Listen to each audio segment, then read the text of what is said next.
Hey now, welcome to the Dirty Side of the Track, America's leading Formula One podcast. I'm Brian, that's Rob. Today we have a special guest joining us. Vale, how you doing, buddy? Yeah, I'm doing well. It was really good chatting to our guest again. Friend of the show making a return. Won't give it away just yet. We'll give it away later. Um, but yeah, it was good fun. Bit sad that we haven't got a race to look forward to this weekend, but we've got one to preview instead. So, sorry, to review this weekend rather than and then preview for next weekend. News and social was pretty light. You've done a sterling job digging up some stuff for the from the video vault. And we've got a little bit of a random section that we seem to be becoming known for now that we'll get to later. It's my Then fault. we'll speak to our guest. Then we'll do the Miami preview. Then we'll call it a day, and that'll be the end of the show. Sounds great. So, as you said, it is kind of a light news week this week, obviously coming off the back of the Saudi race. It's the off week as we get ready for Miami, which we will preview at the end. But there was a little bit of news out there first, just closing out Saudi Arabia. We had a discussion on this here Pokey podcast about Max getting only a 5-second penalty. And we both, Rob and I, both speculated it was because it was a lap one situation. And I pointed that out, and Rob goes, yeah, you're probably right. Well, not only were we both right, the document that the FIA created, which document 44 from the race, the 5-second time penalty, ordinarily, the baseline penalty for leaving the track and gaining a lasting advantage is 10 seconds. However, given that this was lap 1 and turn 1 incident, we considered that to be a mitigating circumstance and imposed a 5-second time penalty instead. Boy, it's almost like we know what we're talking about sometimes. I know that we knew it, but I still say boo because what that does is incentivize. It's much easier to get 5 seconds back and get 5 seconds down the road and negate the penalty than it is to get 10. I So mean, what you're basically telling everybody is cut the first corner, right? you'll only get 5 seconds because it's the first lap, and But then just sprint and see if you can get 5 seconds clear. be egregious with it. I mean, cut like 7 cars. And no, I mean, go for it. You're only getting a 5-second penalty. You would take that over. If you, seriously, lap 1, turn 1, get a little close to somebody, like China with that long sweeping straight, just go cut the whole darn thing. Go turn right immediately, go way off track, take like 7 positions. Like, well, I'm not giving 7 back. Just give me 5 seconds.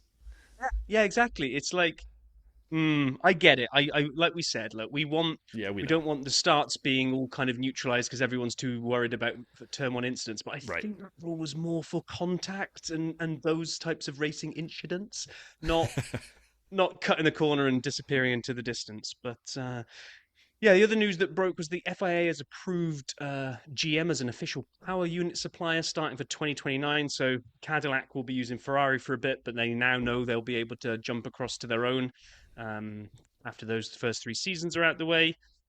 And then completing the rather slim pickings of the news, I like this one. I do too. Uh, F1 Academy a Netflix series will be dropping. The Academy is set to launch on 28th of May this year, produced by Hello Sunshine, which is Reese Witherspoon's production company, and it's going to follow the female grid through the 2024 season and basically do a Drive to Survive, but for the Academy, which I think is awesome. I do too. I'm like super excited for this. I can't wait to watch. Um, Now, I am coming into this one a little bit more. Be interesting to see what this will be like because for Drive to Survive, I'm coming into it knowing lots about everybody and everything, and kind of I can sit there and be all judgy and go, "Oh, hang on a minute, that didn't happen. They're just doing this for the drama." I'm going to come into this like a brand new F1 fan learning Drive to Survive. I'm going to watch this, and I really don't know that much about the Academy. We've followed it, we've picked out yeah, kind of winners and kind of how people have got on, but I don't know it to the depth of it's going to be weird, but I'm looking forward to kind of enjoying it yeah, as a noob. I agree. I agree. I will say this that it is refreshing, and I'm looking forward to this being very similar to watching any racing. It's a category that I don't watch enough because when I would watch Le Mans and the Iron Dames were racing and they had like the pink Porsche 911 and they were kicking a serious butt. I almost used a different word. And it was fun when when they'd come into box and someone would hop out, someone else would hop in, they'd follow the driver who got out. And all of the women who got out of the car had as bad potty mouth as all the guys. And you could hear them just swearing about how tired they were in the drive and what was wrong with the car. And it forever endeared me to the Iron Dames, and I follow them on Twitter because of this. And so I'm hopeful that it's about basically the same thing. It's just a category that's different. So, yeah. Should be fun. All right, should we hit the videos while we're here? Let's do it. All right.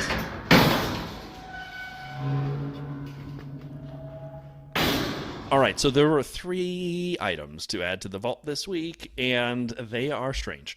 So, first off, Lollipop Man. I mean, again, I'll stop putting it in because it's such required watching whenever it's there. However, I did want to highlight the Fernando Alonso Gabriel Bortoleto conversation that Lollipop Man put together was brilliant. It was the best 45 seconds of the video. I don't want to spoil it too much. Just go watch for that and you'll know when it happens. But that was so good.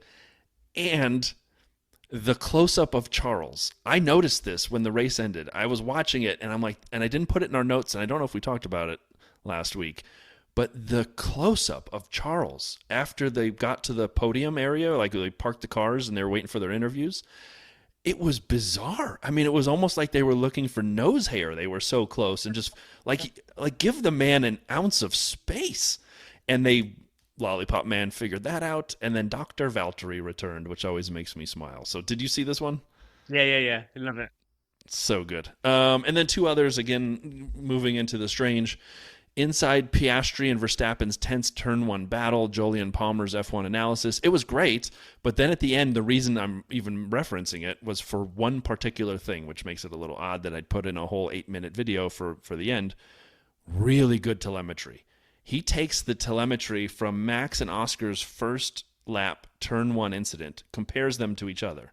And you go, all right, yeah, a little different. Maybe Max wasn't going to make the corner. He goes, no, no. Let me bring in Max's Q3 telemetry.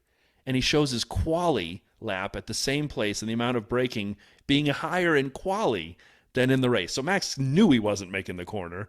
He's got 9 ways of proving it. Jolyon did an awesome job. Am I telling you to watch an 8-minute video just for the very end? Yeah. Have you probably seen the chart already on Twitter? Yeah. And then the last thing I have, and I don't understand this, so people feel free to watch it and tell me what I'm not getting. Aston Martin Aramco and the Rolling Stones on the Aston Martin Aramco Formula One channel. It's less than a minute. I don't know what this was. It's like an advertisement for a t-shirt, maybe? Hashtag question.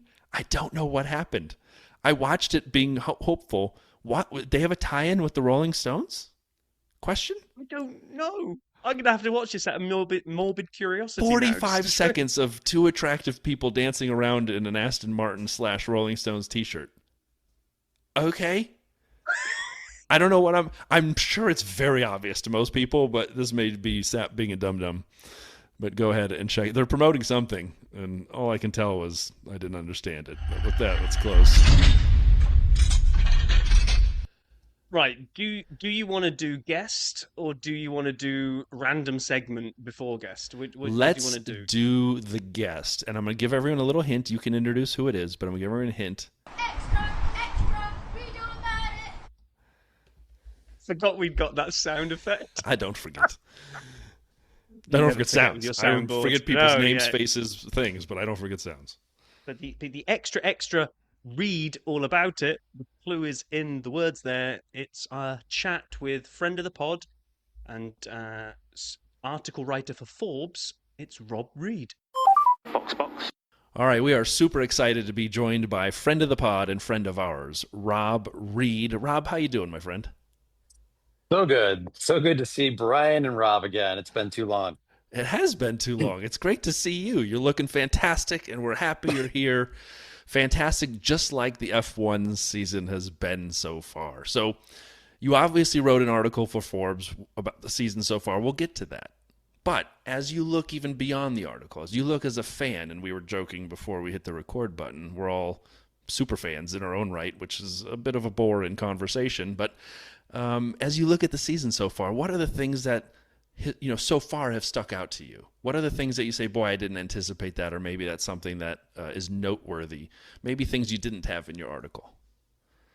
I mean, I think it's all actually kind of gone to plan in many ways. I think the funniest thing about the season and why I waited 5 races to actually write an article is because like I referenced this in the article though, like every race, everybody like almost has like especially like all the pundits have like this big panic moment where it's like, Norris wins the first race. It's Norris's championship. Like it's done, just give him the trophy, right? And then we get to like China and it's like Hamilton's back where he's going to win his eighth, right? I mean, he just won a sprint race, right? And then it's like Verstappen's back in Japan and like he's going to win his fifth in a row. And it's just like everybody reacts to like these single data points, right? And really it takes a little bit more than that to kind of see a trend. And so I waited, 5 races, and now I think actually we got like some really good trends to talk about, right? And what do Yeah, you think? so Go ahead, Rob. I was going to say one of the trends, and I'm with you on this because we were kind of doing this a little bit on the last week's episode when we were looking at the current standings and trying to see where things are. And one of the trends is a little bit depressing. If we can start on a downer, because I'm sure we'll hit some amazing highs later, is that this isn't the quite super epic, amazing convergence season at the end of the regs that I was hoping for when we towards the end of last year when we couldn't pick a winner. Right now, I don't see Mercedes challenging for a win at the moment. George is going to get third every race and go into witness protection. And Ferrari just don't even look like getting anywhere close. In fact, they were so happy they got a third on the podium in the last race that was cause for celebration. So it feels like we've got two banks at the moment. We've got Red Bull and McLaren, or maybe Max and McLaren, duking it out for the wins. And then the other two are going to pick up any scraps if those two mess it up. But if the other two don't mess it up, it doesn't quite feel like Mercedes and Ferrari can bring it at the moment to challenge for a win. They have to rely on the other two messing it up. And I was hoping we had four teams all converging and being within That's fair. a gnat's whisker of each other, and we would never know who was going to win a race. Is am I being too miserable there, Rob? I mean, if we look at like last season at this point, I don't think we would have anticipated the season that we ended up with. So that would be my only response to that. But I would Yeah, have to fair, agree fair. to, I don't think we're going to have, 7 winners this year. That doesn't seem to be in the cards. That was amazing. I don't think we're going to have 4-1-2 finishes this year. I think those are what made last season, like what I said in my stories last, like the season of the century. The but on the flip side, what it looks like we're going to have is a championship that comes down to the last race. And at this point, again, with only 5 races to predict from, it's going to be Max and Piastri. You don't think Lando's going to be sticking his nose back in there for a bite of the opportunity? Like again, like I've been saying now since last year and seeing his how he performed last year, he just doesn't have the mental strength or what or the killer instinct. And Killer again, instinct, like you called it. Yeah. it's so funny that I said that, right? I'm like, only killers win championships, that's in any sport, in anything that's, that requires, winning over a long period of time. I saw it last year in him, and the guy's like incredibly talented, but unless he gets some like psychological coach guru to come in and like fix that, that's the one thing. It's the one thing he's missing. You can't. Uh, it's so the amount of negative talk that he does in public is astounding. Can you imagine what he actually does in private? So two points for both of you to pick apart here, right? Maybe I should make it three parts to make it a true Brian point, but we'll go for just a two-parter. One, I agree with you.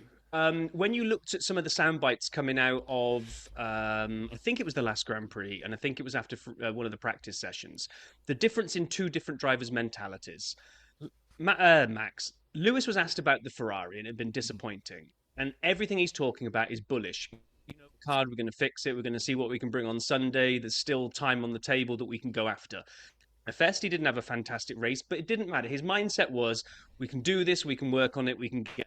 Lando had a bad session, and it was, oh, it's like I've never driven this before. It's awful. I don't even feel like an F1 driver. I'm basically got no hope. Kind of the mindset, which is such an important thing, is already kind of down and almost stockpiling excuses so that when it doesn't pan out, you can turn and say, "Told you." However, counterpoint for myself. I said this about Lando last week and said that I thought from starting from 10th, he was going to put all the pressure on it. He's mentally strong enough. He's going to try and ace it right from the first corner because he needs to make up 9 spaces, get an effort, and it'll be a complete write off of the weekend. He didn't. He showed a bit of maturity and he got that thing to fourth, which I didn't actually see coming from him. So was there enough in the last Grand Prix that which side of the coin are you falling on at the moment? Lando isn't fixing his mentality, or actually the comeback drive from 10th show that there is something a little bit stronger in there? Well, so Mando, the one thing Lando does really good is chasing, right? Where he doesn't feel like all the pressure is on him, right? When he's chasing, he's got nothing to lose. It's like I just have to make up places, or I have to start from second and chase, chase pole. Where where his big weakness is Q3, and knowing that your teammate's fast, knowing that Verstappen's fast, and making that unforced error. It's starting from pole, his starts, and it's just like going for the gap, like, dude, can you imagine if he was in second, he wouldn't have gone for that gap like Piastri did, you know? He would have just been like, okay, Max, it's your corner, I'll catch you later, right? Like, that's the difference, that little difference. So I am often the Lando apologist when it comes to this. I read the article, doesn't have the killer instinct, and I'm like, yeah, I agree, but hold on a second. And Vale's been saying that for a bit as well, sort of similar. And I'm always kind of defending Lando, and let me explain why and I still think I can do that. One, I do agree. He has the talent. You both have said it. He can chase people down. He's got that natural ability to drive a car quickly. But does he have that sort of mentality that says, I'm going to get my elbows out and you are not going to pass me? And I don't care what I have to do, Max. You're not coming through. It doesn't seem like that yet. But I'm putting the word yet at the end of that sentence because I think it's an evolution, right? He's not used to having that car to be even in a position to say, this is mine. He bottled a lot of starts last year. You're right. His lap one record when he was on pole was abysmal. Wasn't it 7 for 7 to start the season? When he was on pole, he lost the first position by the lap 2. Okay, not good. And I was one of the first to point that out. But I believe that there's an evolution. He's learning what he can and can't do and how he can challenge himself. Is it inherent in his nature? Probably not. Can he build it? I'm still going to be Johnny Optimist and say he will find that gear. And I think it'll be this season. And I would like to say that Lando F. Norris will be also in the conversation for Drivers' Championship with Max and with Oscar. If he doesn't find this gear, if he can't flip this switch, then that's obviously not going to happen. And then he will forever be the second banana to Oscar or wherever he is because they know he can't win it. So I actually think it's sort of a critical crossing point over the next year for Lando to find that switch. It is, but what I'd say is that at the moment he's being, well, this isn't a real word, I don't think, but he's being outlearnt Yeah. by Oscar. Evolving Oscar, faster. You go back 2 years, and Oscar chewed through his tires, didn't have race management, was obviously quick, but didn't seem to have the full racecraft. It's taken him such a short amount of time to now look like being the numero uno at McLaren, because it just looks like he's, to your point, gone through an evolution, but gone through it a little bit quicker. Faster. So to bring it around to Rob's article, you went off down this path, you teased a little bit, and you kind of pulled out Piastri as being the main challenger, but then you've gone, I can't see beyond Max getting a fifth title. Talk us through that, because my mouth fell open and hit the floor when I was reading that article. Me too. And I fell off my chair all at the same time. Well, I didn't, but we'd still like to hear, as you're writing this, you're thinking, no Oscar, no challenge to Max's dominance. The car isn't fast enough. Like, talk us through your rationale, Mr. Reed. Okay, well, I'll be. The difference is between what I want and where I'd put my money, right? So I want Piastri to win. So that's definitely what I'm rooting for. But to your kind of point about Norris, like I'm not counting Norris out completely, Norris will have moments of brilliance, and he will win more races this year. I have no doubt about that, at the expense of Hmm. Piastri, right? And so what's going to happen with Max is, like, he's the entire Red Bull team. Yuki, like I said this one too, is like Yuki's not the second driver. Yuki's like the number one reserve driver Yeah. for Red Bull. They've just got an extra car that they got to put somebody in, right? And so that's what Yuki is. But like the entirety of that team's resources is behind Max Verstappen, which is unlike any other team probably in history has ever had that much favor toward him. So yeah, there's going to be tracks where, like at in Bahrain, where he's going to finish sixth, but there's going to be other times where he's kind of just like right there. And then the Red Bulls is going to they're going to invest in the Red Bull, because they're not going to switch to 2026 everything as long as Max has a chance, and they're also trying to keep Max right True. at the same time. So they're going to continue to invest in it, maybe even more than McLaren is, because McLaren might be thinking 2026. Ferrari, Mercedes are thinking that, and I think the car will get better. And I think it's going to come down to Abu Dhabi, but I think at the end of the day, you know, it- Max Verstappen is just that guy. So I have to ask this question because it's in my brain, even though it's a dumb question and it's way too early. But I want all three of us, not at the same time, to give a percent chance that Max leaves Red Bull in 26, or at least isn't driving for Red Bull in 26. What odds do you give it? Now, it's super early in the season. Rob, Reed, to your point, we're at 5 races in. But those rumors will not cease. And whether it's Aston Martin, or he takes a gap year, or he goes somewhere else, Mercedes even, obviously we see those rumors. But what do you think the chances are that Max is driving at Red Bull? Let's do it in a positive. Driving at Red Bull in 26. So Vale, you're going to go first, and then So you we're want the going to let Rob. percentage? So not the percentage that he leaves. The No, percentage percentage that he stays. stays. Yeah. Okay, so the We percentage can stays at Red remove Bull. 100 from it and figure it out if they want. No, it just changes. It does. It changes my view, because what I was going to say is, if you ask me chances that he leaves and goes to another team, I was going to say about 2.652%. Because I don't think he does. But I do. I think he walks away from F1 because the FIA are getting right? That's up why I his want to include the trumpet, and he gap just year in there or whatever so the rules. Yeah. so like, will he? Am I 90 whatever the flip of that is, 97 point whatever percent confident that he drives for Red Bull next year? Well, no. But also, I don't think that he leaves for another team. I think if he is in F1 next year, I think it is in Red Bull. I just think it is. I just think next year being such a reg change, why roll the dice? Red Bull will probably throw a massive check his way. And if you are going to hang around for next year, you got no idea which team's going to nail the 2026 regs. You go and join Mercedes and Red Bull nail it, you're going to think, what a muppet. So, but the way he's acting every time Ben Solomon comes over and tries to shake his hand and say hello, and all this stuff about censorship, and we're just seeing Max retreating into his shell now, basically, and saying, well, I can't say anything. I'm just here because I want to get paid, or whatever the. Yeah. So what's the number, buddy? Well, That he's at Red Bull now next year. Now that you've put, he's at Red Bull. Well, I don't know, 80%. But the only Oh. other percent is not that he leaves; it's because he just leaves the sport. That's lower than I thought you were going to say after that whole 9-minute preamble. Yeah. Mr. Reed, what do you think? No, I think it's close to 100 personally. I think it's a very small chance.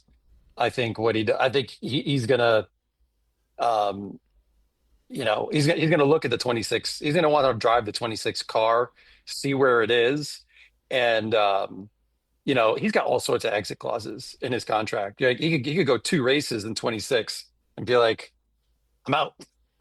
You guys suck. And and then like literally like in 2 races, and then he can take his choice for 27. Yeah. He could just be like, all right. And then he will drive the fastest car in 27, whoever has that. He will, bump somebody out because he's Max Verstappen. That's what I would think. I'm going to go even lower than Vale. I'm going to go 3 and 4 that he's at Red Bull driving in 26. So 75% chance, because I think money is the reason this entire sport happens from start to finish. And I think Aston Martin is going to make an offer and say, Max, get out of your contract. Come drive for The, the us. the the rumored $1 billion offer. Something stupid. That is, like it happens every year. Some general manager is laughed at in the NBA or the NFL or baseball. Like, why would you pay them $650 million to play second base for the Mets? And you can never figure it out, and the GM's fired and goes down in the Hall of Fame for the dumbest contract ever handed out. We haven't had one of those in F1 in a while, and I'm kind of feeling like Aston Martin and Lawrence Stroll might be like, yeah, I got money for you. And they got Newey. And they got Newey. Yeah. Right. And so So Newey's building 26, and Max may very take a role. comfortable. I mean, money. So I could see him leave. That's why I'm saying 25% chance he's not driving for Red Bull next year. All I right. don't see it. If he wanted to go to Aston, he would have gone already. If it was just about money, Max Verstappen wants to drive fast. The whole Well, he wants a rumblings good about car him leaving too. it. Well, exactly. You really going to put all your stock that Aston Martin can take that car from where they are now to It's a whole absolutely different coming out car. the gate? Yeah, no, exactly. So you're going to come out of the gate in 26, and you're going to go from down here where you've had all these years to perfect these regs, and you're crap, and you're going to come out and be title winning car straight out of the gate in 26. I mean, you got to I mean, believe in Newey. you see how pissed they were when he finished sixth in Bahrain? Yeah. Like Yeah. all the rumors about his manager storming into hospitality and just like tearing the place up, about, it's just like wait a I hear. week and then he's on Yeah. pole and it's like, oh, okay, everything's good. No, I am. Sorry, I am maybe I'm crazy, but I just think I'm it no, could no, happen. no. I'm totally with you, Brian. That money talks a lot. It's just when it comes to Max, he's probably got all. I mean, he's not going to be short of any money anyway, whatever he does.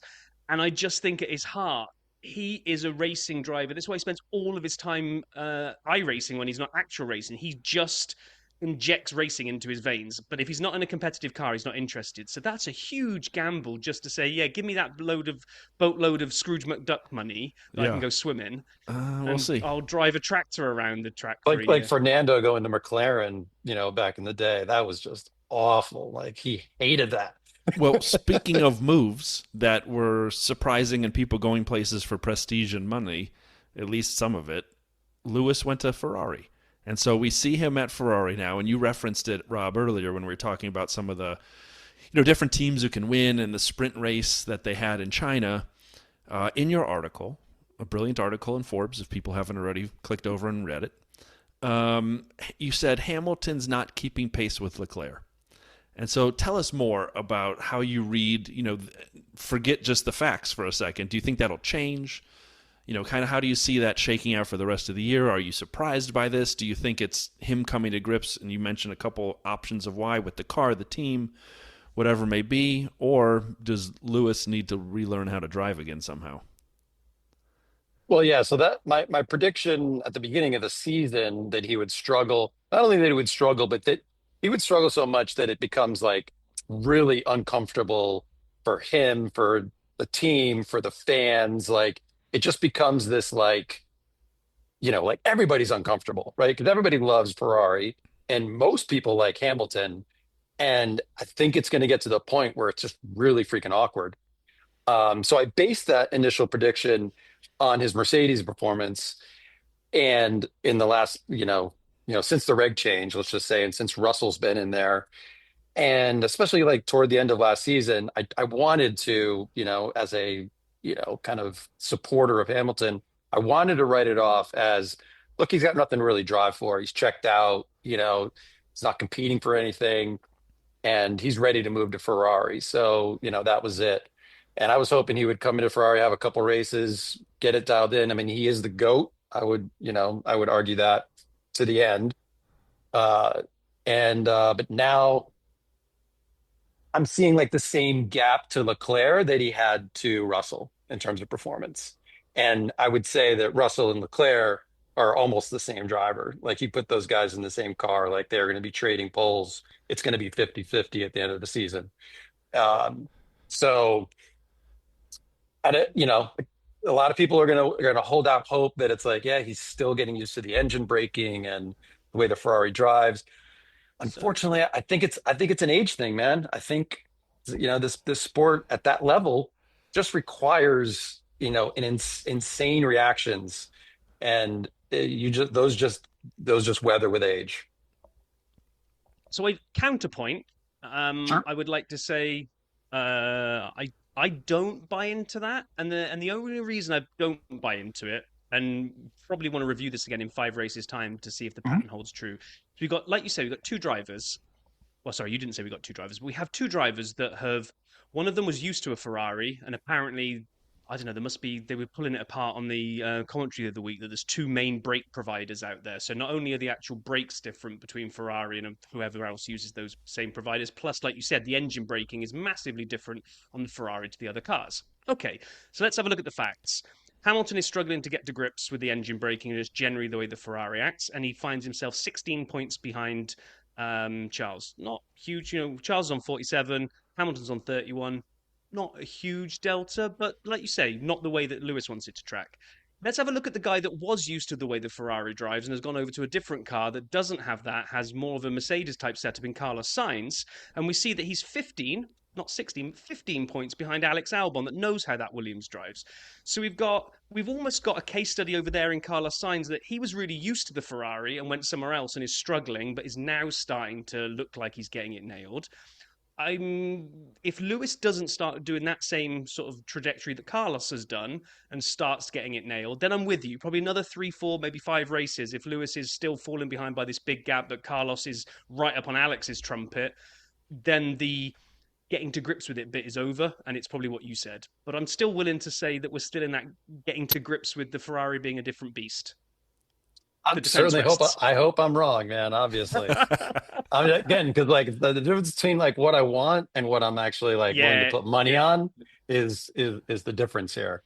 And like when he run that sprint race, I was jumping up and down. I was just Yeah. like, he's back, and it's going to be, like here we go. I was wrong, and I wanted to be wrong on that one, and then and then three more races, and it's uncomfortable. Yeah. It's not like Charles is tearing it up, though. That's the only saving grace, right? If Charles is winning all the races or podium everything and Lewis is down in seventh, eighth, put him out to pasture, it's done. But they're not really setting the world alight, either of them, right? I do like the fact though, like the again, it just shows Norris's weakness, but like the DRS game, in Saudi Arabia that Norris should have known about, dude. Like We all saw it in that 21. It was world we famous. saw it in 21. Like, yeah, it's like he should have, and then his team has to come on the radio and tell him, like, no, dude, that's not how you do it. But that is what enabled Leclerc to get the podium because that was Norris's podium. If that hadn't happened, Wasn't that that was at great though least that two Hamilton let it seconds. happen twice? I loved it. The second time, Oh, do you think yeah, Hamilton was just laughing in the cockpit like totally, youngster? completely. Yeah. Uh-huh. Oh man. Oh, Formula One is the best. So Rob, the last thing from your article that I'd like to kind of ask you about as we move into the season to come, you reference that you think, at least the tea leaves you're reading, that Franco will actually replace Jack at Alpine. And so we've all been kind of like, even before the season, I said that was the hottest seat in Formula One, although they're all warm, but his was hot. And, we saw a few drives out of Jack that showed promise. He had some reversion to poor driving, being a thug at times, China and other places where he was just hanging on for dear life and he thought he was over driving, but he's shown a little bit of promise along the way. So do you still think Jack loses that seat during the season to Franco, or kind of where are you at with that seat? Yeah, like so I made that prediction based on uh his performance in Abu Dhabi, and I thought that that could have gone one of two ways. My gut told me that he's just not fast, right? But the counterpoint to that was just like it's the first race, it's the last race of the season. He just wanted to bring the car home in one piece, and he did that. So it kind of like, um, but my gut said like, look, he's just not on the level, and uh the challenge for Alpine, if they were Haas, it would be fine. But the Alpine should be in fifth right now, right? Like they're faster than Williams. Gasly is performing, Yeah. and that's and what are they in like ninth right now, right? So, um, and then they got who's the new guy in there, the new old guy, Flavio Briatore. Flavio. Yeah. Yeah, Flavio's not gonna like put up with this. I mean, they're literally leaving money on the table with Yeah. having Doohan in there.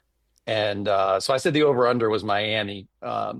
And now we got a break, and I really would not be surprised if next week they announce his replacement because he's not going to get it done. I don't know why they would continue to wait with him in there when there's so much at stake.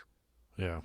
That would be I think that would, if this is me, I think that would be a bummer. I agree with everything you said. I think Pierre's been knocking it out of the park. I think Flavio has a penchant for looking for folks who exude a killer instinct, whether they have it or not, whether they walk the walk. And Pierre does, and Franco does, and Jack doesn't as much. He seems like a nice person. I'm not saying he's a bad driver, but he seems like a guy you can hang out with and have a beer and enjoy a conversation. He may ask about you a little bit, as opposed to, I don't think Franco's asking about anyone else, and Pierre doesn't seem to. Pete doesn't seem to want to do it either. So I just, from the outside, I think there's another aspect to it that either you got to be wicked fast or you got to act like a top-notch racing driver who's a bit of a jerk to really be in Flavio's good graces. So I think you may be right on this one. I don't know if it'll be Miami, but I think you may be right on this one. Yeah, I think you might be right as well. If you were looking at silver linings for him, the only thing I'd correct from what you just said, Brian, is Pierre's not really tearing it up points wise. He's got 6 points, which is one of the lowest totals amongst people that have earned points, right? So, whereas if you look at the team they're up against, Haas, he's got the same number of points as Ollie, but Esteban has got like double the amount of points that they've got, or whatever it is. He's got 14 to Gasly's 6. The thing, though, that probably, if Jack was up there sniffing around and close, maybe, but at the moment he seems to spend most of his time fighting off Gabriel Bortoletto, Well, which it's isn't a good it's look. it's points and It's Q3 not appearances. It's Right. Q3 appearances, right? Like that's the stat that doesn't have points associated, but you'd certainly judge a driver by Q3, And including Stroll, hey now. Yeah, yeah. the record So holder. so I'm with Anyway, you. I think he is massively at risk. He first came in and looked really, really strong, and it was kind of like, actually these rumors are unfounded. He looks like he's all the pressure isn't actually weighing on his shoulders, but then he's just he's just fighting to see who gets lapped first out of him and Gabby, and poor old Gabby's in a Sauber that really isn't very good, and he doesn't look like particularly quick in that car either. You can't do that too many times. I think you Yeah. could be right. I don't know that Miami is the one, but if it did, it probably unfortunately wouldn't surprise me because, like you say, Flavio's in there, and he's not going to be one that gives people too much time. Yeah. So, Rob, as you look forward beyond your predictions in the articles, you look just to the rest of the season. We've got 19 more races to go. A lot to be, sort of determined, a lot to play out. Are there things that, besides the obvious World Drivers' Championship kind of thing or things we've talked about that you're excited to watch? Just whether it's a race or a team, a driver, a situation to unfold. What's kind of got your attention for the rest of 25? well, the other one the other kind of there wasn't really a prediction to be made on Russell. I've written about Russell before. I wrote a story years ago when he was at Williams that basically, you know, called him the fastest driver on the grid, like because I was like so impressed with what he was doing with that Williams. And I do have this like crazy, bias with him because I did a hot laps thing with him. So when he was in F2, like actually when he won the F2 championship. So I've got this soft spot for Russell. I don't have a soft spot for anybody, but he's like the one just because of that experience. But so I think I want to see Mercedes at some of the cooler tracks, right? Because that's what everybody says. Like the Yeah. Mercedes performs in the cool conditions. Super impressed. Like I think Russell got a lot of criticism and heat for like his probably the biggest thing is when he crashed out in Singapore, right? And everybody's and my thing with that was just like all Russell was playing for there was the win, right? True. Like it wasn't constructors, he wasn't in the championship. It was Verstappen was winning everything. He didn't want second or third. He wanted to win, and he pushed the limit to try to get the win, and ended up crashing. And that's fine. He's not going to do that this year, right? Right. Because now there's so much at stake. So you're not going to see that from Russell. And that's the type of driver that Russell is. Like he's an incredibly smart, precise, knows the limit. And I think in a you know in a remote chance he's actually got the championship potential. If for some miracle like Mercedes brings some incredible upgrade that brings them to the McLaren, I wouldn't count Russell out. Last week actually, Rob and I were talking about Russell, and I made the comment and the argument that while you're saying it's more of the he wasn't pressing for the win, I think it's again back to the evolution that we're hoping to see. I'm hoping to see from Lando. I think we've seen that in George, where I think he was pushing for a lot of different things at that point in time at Mercedes, Singapore 23, and just before, after, and around, you saw mistakes in quali occasionally, and just radio conversations that felt a little disjointed. Then he started kind of in 24 taking over some of his strategy and saying, hold on, let's go long on these tires. Let's see if we can extend here. And you stopped seeing those types of mistakes. And again, whether it was to your point, pushing too hard, looking for things that didn't exist, or going all in for the win, I think it's been a great evolution for George. Now I see he's become at everything they wanted him to be, like at that level of what they expect or higher, as opposed to occasionally driving at that level or being lower with a mistake, with a bad quality, with a situation. He just seems to be putting it all together. Now, I agree with you. The car probably is going to stop him unless they bring some crazy upgrade from challenging for the championship. But it's fun to watch, George. Fun to watch his evolution to where he's becoming always right there. He's always right behind the McLarens and Max. He's like, hello. And, something goes wrong and he just powers through. That's exactly what happened in Austria last year. That was so perfect. That was George telling his story. He's like, I'm just going to wait and see if they screw it up. And they binned it. And he's like, victory for me. So I think that is a fun evolution. But to me, it feels like that maturation that we're kind of waiting for Lando's killer instinct to come in a similar fashion. But I don't know. And he's like Yeah, he's the team leader, and he's not in Hamilton's shadow anymore. And Right. that also could have gone one of two ways, right? And he's stepped up. yeah, it'd be interesting. George is a bit of an enigma for me, which is that everything I agree with everything you two have just said. Absolutely. I'd love to see Mercedes give him a McLaren challenging car just so that he can really go toe to toe, because I feel like we don't really get to see what George is capable of because he's always trying to make the best of the hand that he's dealt, which unfortunately the McLaren boys are sitting on a pair of aces and he's got a 2 and a 4 and he's just trying to see if he can He's not stay at, in there, right? not at Haas. So, no. But where I was going to go with this is what kind of befuddles me a little bit is the different narratives around two drivers when you look at the press. Max Verstappen is the world's best driver by far, and he's dragging a tractor of a car around that doesn't deserve to be getting into those places that he's getting it, is the narrative. George Russell is just in witness protection, is underwhelming a bit, and is just sort of pootling around and sort of always banking fourth and sometimes getting on the podium. They're both doing the same thing. They're both trying to get the maximum out of a car that isn't the best to challenge. I would argue the Red Bull's quicker than the Mercedes at the moment. So George doesn't seem to get the appreciation for where he's popping. We keep joking about witness protection. There are the front runners, there is George, and then there is the rest of the field. And that feels like how every race has gone so far. But he's, like Brian said, he's got the smarts. He knows this. He knows that what he has to do is win the best of the rest campaign and just keep his car in a position to capitalize if something goes wrong ahead. And more often than not, he does. But can you look now? I know it's too early with Yuki, but can we take a few races and do a Yuki v Max and Kimi v George comparison? Because in my mind, Kimi's a rookie, right? I mean, no, he's talented. He looks fast and he's doing a great job. He's really kind of proving himself, but he's still a friggin' rookie. And Yuki's been in F1 for a long time, and we all kind of have come to the point to say he's good enough. He's a good reserve driver, whatever you want to call him, right? But he's not Latifi. He's not Mazepin.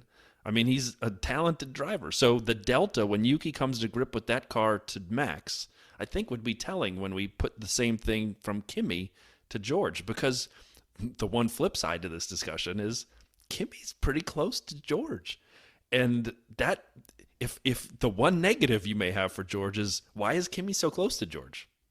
not that close. He's got double the points pretty much, George has. He's always a couple spots behind. He's finishing. No, George finishes I fourth, know, Kimmy but No, sixth. I mean, he's where he should be given all the hype around him, I but think. he's proving the hype Like, right.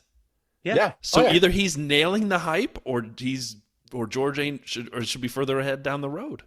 But he's not challenging George the way that Correct. George challenged Lewis. That's true. Yeah. That's true.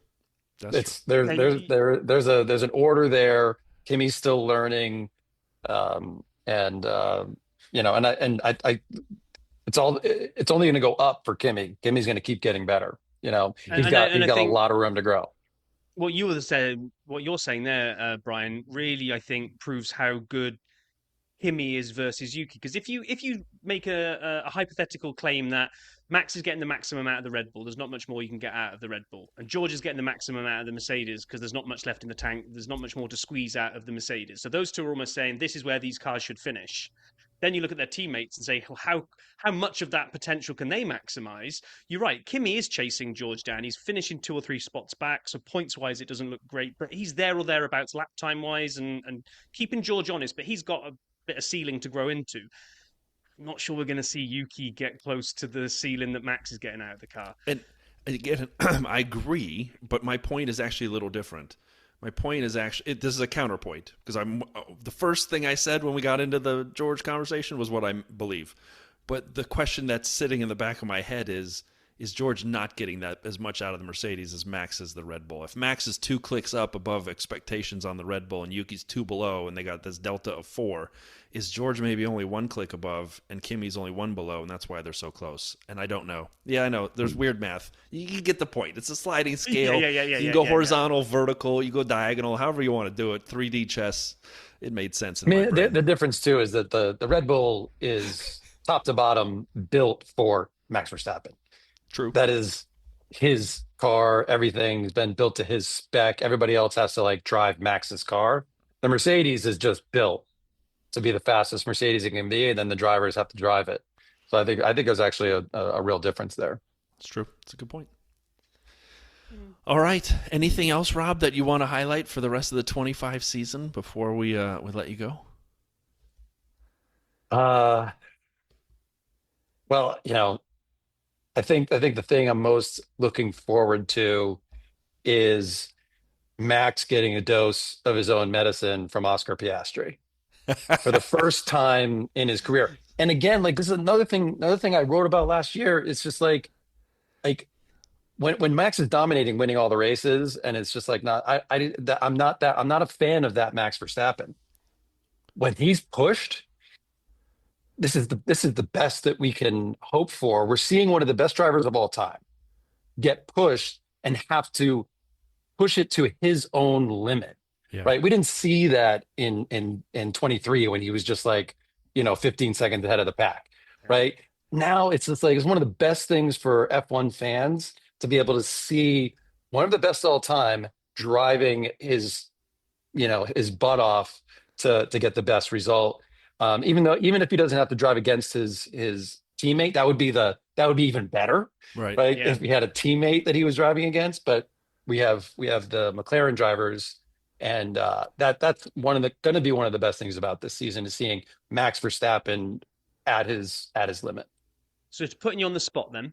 And by the way, I totally agree with that. I think it's brilliant watching Max have to scrap. Whereas, like you say, that dominant season, he had one arm on the steering wheel. He was ordering DoorDash takeout with the other hand. It was just too easy for him. So seeing this is amazing. But we've had 3 winners this season in Piastri, Norris, and Verstappen.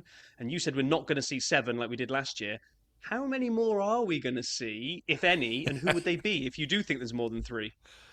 All right, let's have Leclerc repeat in Monaco for sure. I mean, I would love to see Leclerc repeat Monaco and Monza. Like, if I had my wish for sure. I think we'll get like some perfect cold track for the Mercedes after an upgrade where George Silverstone. takes one. Yeah, Silverstone. Like George at Silverstone would be amazing. Yeah, like so. I mean, I'm not putting money on those things. That's it. I don't That's see it. So you No think Lewis? no five Lewis. winners? Yeah, Leclerc and Russell will take a win, at least one, I hope. All right. Will You can you also see you can see Max and Piastri come to a head Oh in a yeah. couple of these and take each other out, and that's where Norris takes points off. Or that's where George is hanging around ready to go again. Hey, Exactly. remember me? Yep. Or that's where they all crash out and Kimi Antonelli comes charging through and gets a rookie season win. Fernando Alonso. No, I'm just kidding. Rob, you promised to come back and recap this again as we go through the season, kind of see where we're Uh, at and what's coming next. let's do it, man. Let's let a few races go by, and everything's going to change. Yeah, That's the great thing about this season. totally. Well, we really appreciate you joining us as always. You are the man. Thanks for making the time to do this. We look forward to catching up with you again soon. Thanks, guys. Really appreciate it. Once again, thanks, Rob, for joining us. That was tremendous. We will have you back soon so we can talk about where the season continues to go. Now, And just before we move on, yeah, I'd like to think, although I haven't listened to it back, and maybe it's going to come across that we were kind of all arguing with each other. But do you know what? what? That 30 minutes or however long it was brilliant because I don't share all of the exact same views as Rob and or as you, and the three of us are kind of close on some of them, but we've got juxtapositions for all the Yeah. others, right? But we can have a really fun, engaging conversation about it. Yeah. And my wish is that can social media just do that? Can we all just have different opinions, but actually enjoy debating them rather than being mean to each other? Because it's Yeah. starting to creep into like F1 threads was brilliant when it started, and it's just starting to go a Well, what, little you got bit the Twitter people Twitter-esque joining with it. threads now? I don't know. Yeah. I don't know what's happening, but it's like you basically now almost have to kind of curate your own responses because if you accidentally say something that might be deemed as being mean about a certain driver or team, it's just hatred. Anyway, there we go. Get off my little soapbox and just say, can we all just be nicer to each other, please? Well, we had a blast with Rob, and we always have fun discussing things. And really, the point of the dirty side of the track is it's you, the listener, it's Rob, it's myself, it's any of our guests sitting on a bar stool, having a soft or hard beverage as friends talking about F1, and we're allowed to have different opinions. And then we smile, laugh, and have a good time. And speaking of having a good time, boy, did I come up with another good game. And so here it is, world.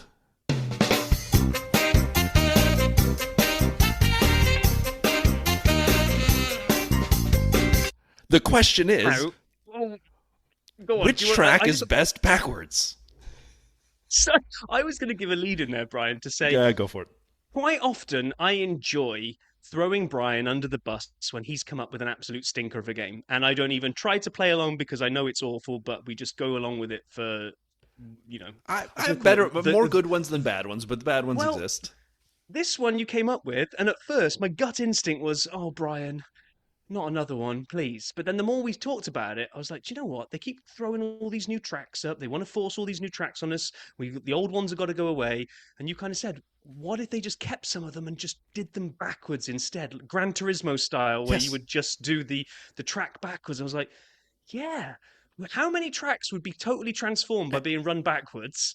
And which ones would be our favorite? I don't want to say that I've come up with a good idea here, but I have.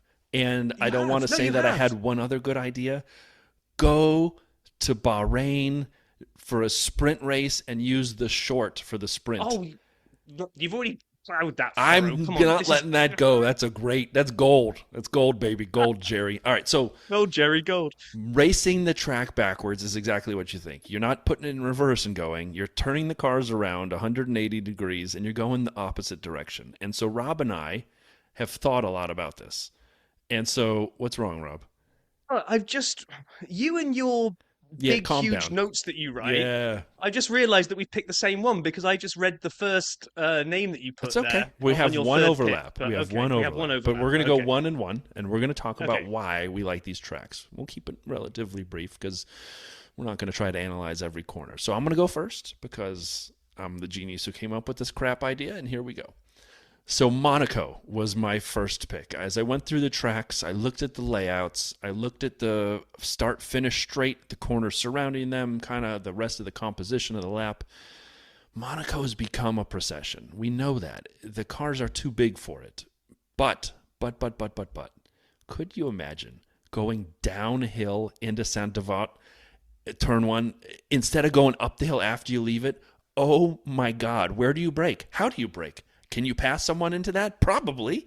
How crazy would that be? What kind of minerals would a driver have to go down the inside of a downhill run into Santa Fe to take the corner? The tunnel, a whole new Tunnel. experience. The tunnel, I mean, on TV, and they talk about the drivers, the dark to light when you come Yes. out of the tunnel, but at least you've got a while before the chicane to brake the way you currently run it. But if you switch that bad boy round, you come out of the tunnel and you've almost got to immediately brake and do hard left up the Hard hill. left because you're getting ready to do the hairpin. Can you imagine the tunnel that way? And you're coming out of the chicane. So if you don't get a good launch from there, there could be someone behind you. I think that would be fun.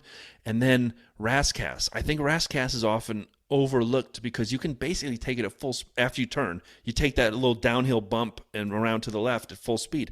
Whoa. Not anymore. Now you're braking into this uphill little jink right, left, left, right, and then around Rascass. Holy macaroni, this is a whole different track. So that's my first entrant into the best backward track discussion. Okay, I'm going to bump mine so that we talk about the one we All overlap right, maybe yeah. together as the third one. Works. So I'm going to go down to my number two, which is Canada. Okay, we love it because we were there. And I was looking at some of them and I was like, okay, Canada's great, but I actually think if you did it in reverse, first off, you'd start. I mean, it kind of takes the Wall of Champions out of it because now you're not moving, you're not driving It towards the does, Wall of doesn't. Champions anymore, but maybe it's the barrier of It's champions on still the the other wall side of instead, champions. It's just the barrier of it's the runoff the very short runoff area into a barrier of champions. But it's the same Exactly. idea. It's a stellar now, chicane at a high speed long. yeah. But now you've got a much longer. I kind of tried to map it out on the track. Almost Yeah. twice as long run down to the hairpin.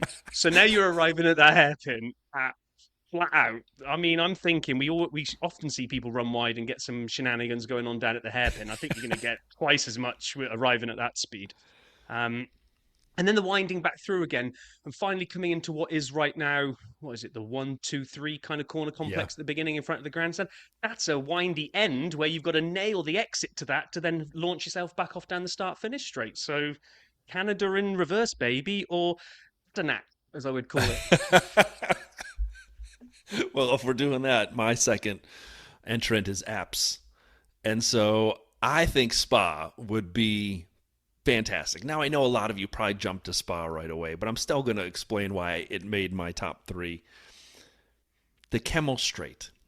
Could you imagine going down that straight, full chat, and all of a sudden, and again, I may sound like a broken record, you end up into a downhill set of turns, and it's no longer Eau Rouge and Radion, it's Radion and Eau Rouge, and you come into it downhill. So there's no way you can take this at full speed because otherwise you may actually launch into the back of the pits. I would love to see how are drivers going to manage that? And then once you get through those turns, now you're powering up to La Source, which is now an epically tight lefty that you're going to have to nail perfectly. And I recognize it was a tight righty before, but it's still a tight Yeah, turn. but a tight righty that you don't have much straight before it in the traditional way. Correct. Like my whole Canada hairpin, like Yeah. you say, you're going to come down to that left-hander at a rate of knots. Pouon and Blanchimont, which now in the modern car are full out, those gentle lefties. One's longer and wider than the other, but regardless, now they're righties and you're not being set up in the same way as you get to them. So will they be full speed? Can you take it full speed? And then finally, the bus stop chicane. Can you imagine the dive bombs after you've done the straight, now in the wrong direction, and you're aiming at the bus stop and you're about to make a hard right into that left? Oh man, I can't wait to see. I wish Daniel Ricciardo were still around in his prime. The last of the late breakers. You know how many people he would take on the inside into the bus stop chicane? And if you screw it up, I mean, it'd be a big old mess. So anyway, I would love to see Spa backwards. My other one, next one was just really just kind of sentimental that I love Silverstone and therefore running it backwards would just be brilliant as well because it's brilliant forward. But now, rather than when you come round Luffield corner and it opens out onto Woodcott and lets you drop the hammer and just kind of accelerate away, now when you come in around, you're going to have to drop the anchors because you're going to have this left-hander that just keeps tightening into, I think it's into Copse.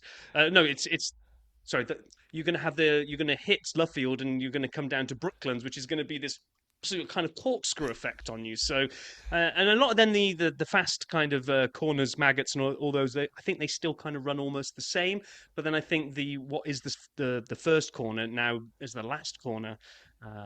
Yeah, I just think Silverstone would be epic as well in reverse. I I'm agree. not going to try to pronounce it in reverse because no, I give up.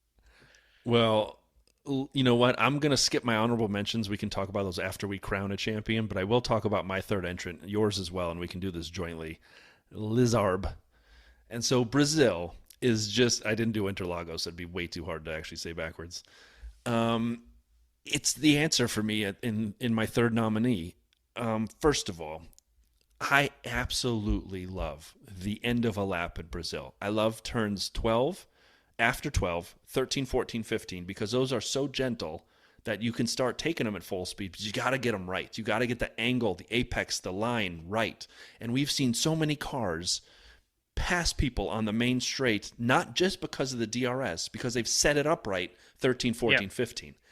Can you imagine turning it around? Now, we already love Brazil for everything. Like lap one, turn one, regular direction is phenomenal because the way it kind of goes down and around. However, can you imagine if we turn it around now, turn 1, 2, and 3, or if we're naming them as they are today, 15, 14, 13, you can take those at full chat, but they're gentle turns. So if your line isn't perfect, there's going to be people. Can you imagine the first lap of Brazil now? Oh my God, it'll be absolute chaos. And then every lap thereafter, if you've used DRS on the main straight as you pass the pits downhill, and now you're catching up to people, oh, that elongates. You may have to turn your DRS button closed, Jack, so you don't get in a crash. It's not the simulator. Would be tremendous. Yeah, my only little downside to all of this, it'd just be funny, would be that what is now the first corner at the moment as we drop severely downhill and to the left and we wind our way down to the bottom of the hill. When they come back, do you think they're going to have to get out and push the cars up the hill at that point? Because it's going to be quite a steep hill to come back up to the start-finish straight. But and you'd have to nail that one because now that would start that huge long straight that you talk about downhill into those gentle curves. You mess up coming up that hill and you don't quite exit that corner man. so well. Yeah. You're going to lose in a drag race then to anybody who's around you. 100%. So yeah, I had Brazil on the list as well because I was looking at all the maps and trying to sort of visualize going them in reverse, and for some reason Brazil just kind of just stood out as that would be epic. So of your three, which is your favorite? What would you nominate to go forward? I would nominate Brazil, obviously, but I'm really, really drawn to wishing I'd picked Monaco because that sounds amazing. It does. So for me, I'm Monaco was my first Spa. Sounds amazing, but it feels, I don't know how to say this. Spa's so good regular. It feels like a video game idea. Whereas Monaco backwards actually sounds like something they should do. Like, forget the two-stopper, FIA, Formula One. This is the dumbest rule ever. Go back to as many stops as you like as long as you use two compounds. Just run it backwards. It's ready. There's barriers everywhere. There's walls everywhere. What's it going to take them to do this? They need 1 minute. When you come out of the tunnel and they have that chicane, and there's always those pictures of the marshals standing there and the cars go right in front of them because there's no barrier. Okay, you got to put a barrier there. So you're going to have to change around a couple marshal posts. Outside of that, done and dusted. Let's run it backwards. You ready, Rob? Are you ready to nominate Monaco? What do you think the pit entry? Because you're coming downhill at speed now, and you've got to basically tack hard left and try to pick up the pit entry. Is going to be even better. I hadn't thought of that. That's so good. And then can you imagine pit exit? You're going to come out right before Razcast. Oh, it'll be chaos. If there's nowhere to go. If there's traffic there, it's like, I'm here. I love it. Sign me up. Okay, Monaco's the winner then. Monaco's the winner. Monaco's the winner. And wow. I love your Brazil idea. I think we both agree Brazil's great. I think Silverstone would be great. I thought about it too. I actually disagree a little bit on Canada. I like your points though. The hairpin, you're right. It becomes much more high speed, but the Wall of Champions is basically the same. It's just a high speed chicane kind of thing, and instead of going into the wall, you just don't arrive at it as anywhere near the amount of pace because right. you haven't got as much run up as you have to it. But yeah, no, we can crown Monaco the champion. And I like the idea of if they're trying to fix it, then why not give the dirty side idea a try? Why exactly? Just do it. It's easy. You don't even have to name it after us. Just call it Rob and Brian's idea. You don't have to call it Dirty Side. We can use our names.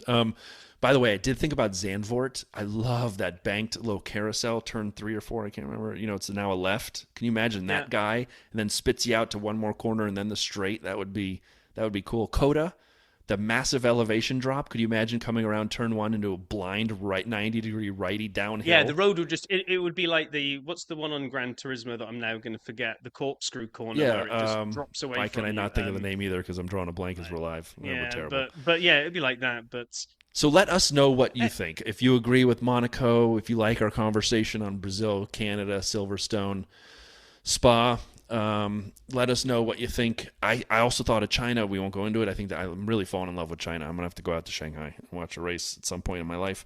But let us know. Send a note on Discord if you're a member. If you're not, why not? Join us. Tell us what you think would be good backwards, or on socials, or on email, or go over to Rob's house, knock on the door, let him know.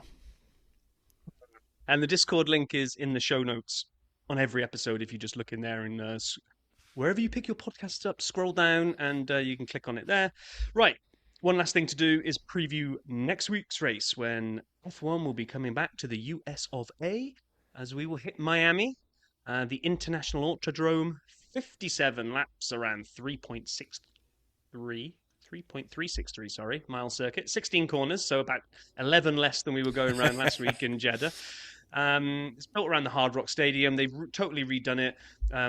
Everything on the paddock everything is all inside the stadium now, right? They've done a real nice job. I think Paul was saying that kind of Yeah. from when it first opened, the rework they did, I think last year maybe, is pretty cool. It is semi-temporary, semi-permanent roads. It's kind of a little bit of both, a little bit of column A, a little bit of column B. It's all within the ground. Some of Um, it's parking lot, some of it's not. Some of it crosses a road, but it's pretty nice.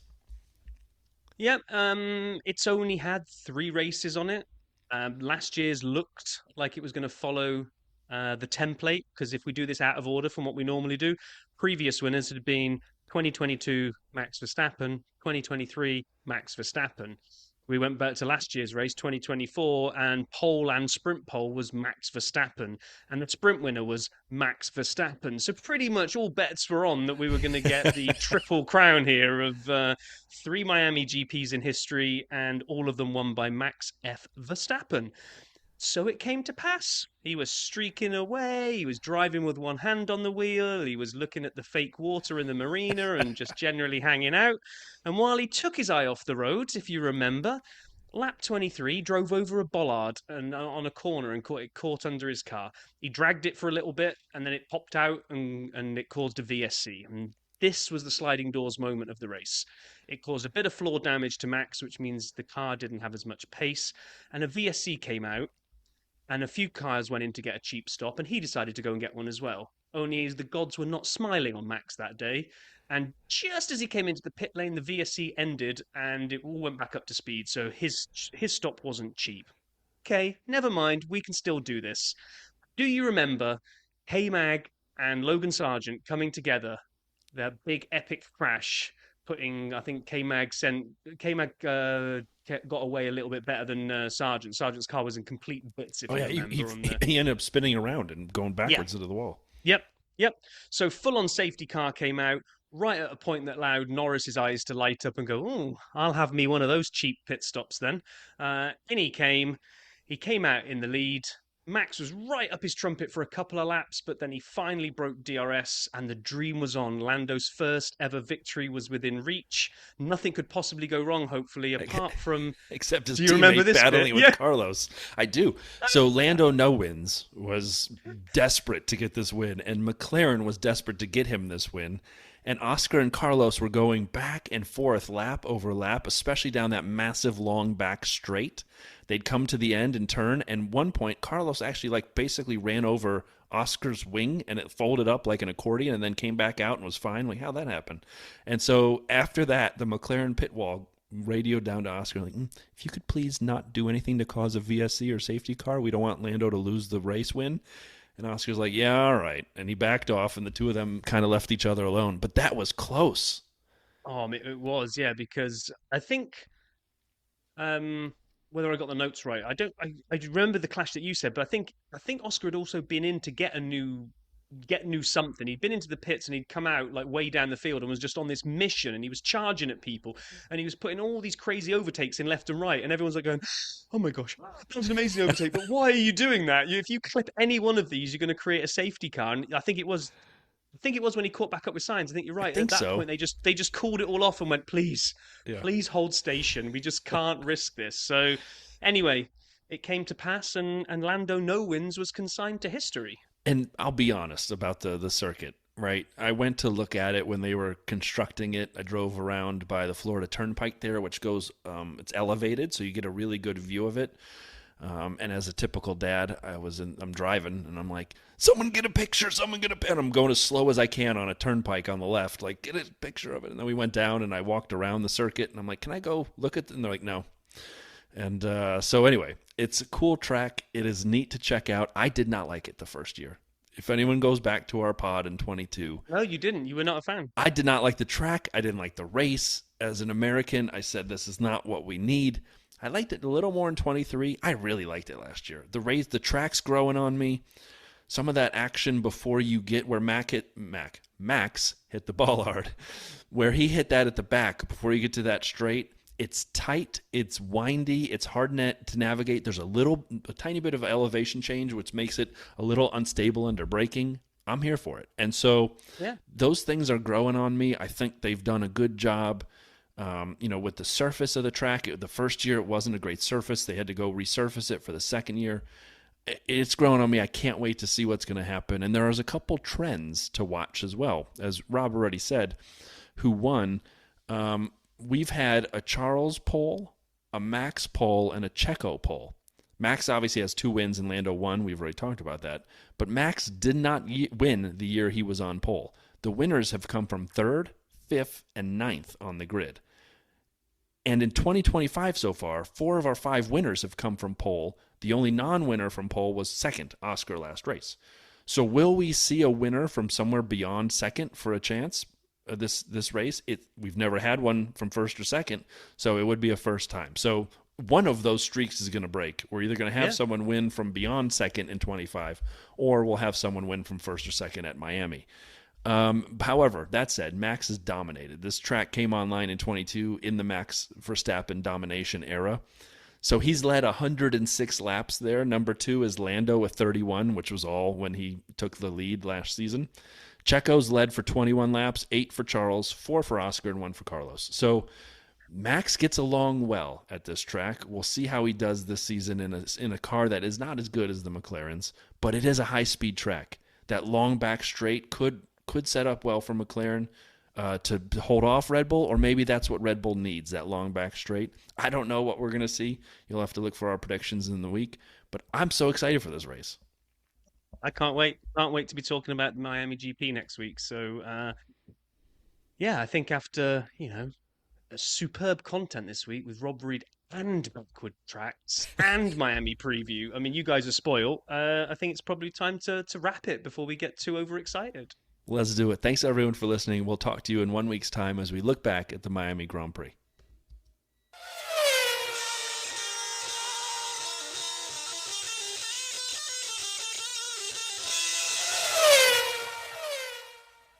Oh, bonus, it's also a sprint.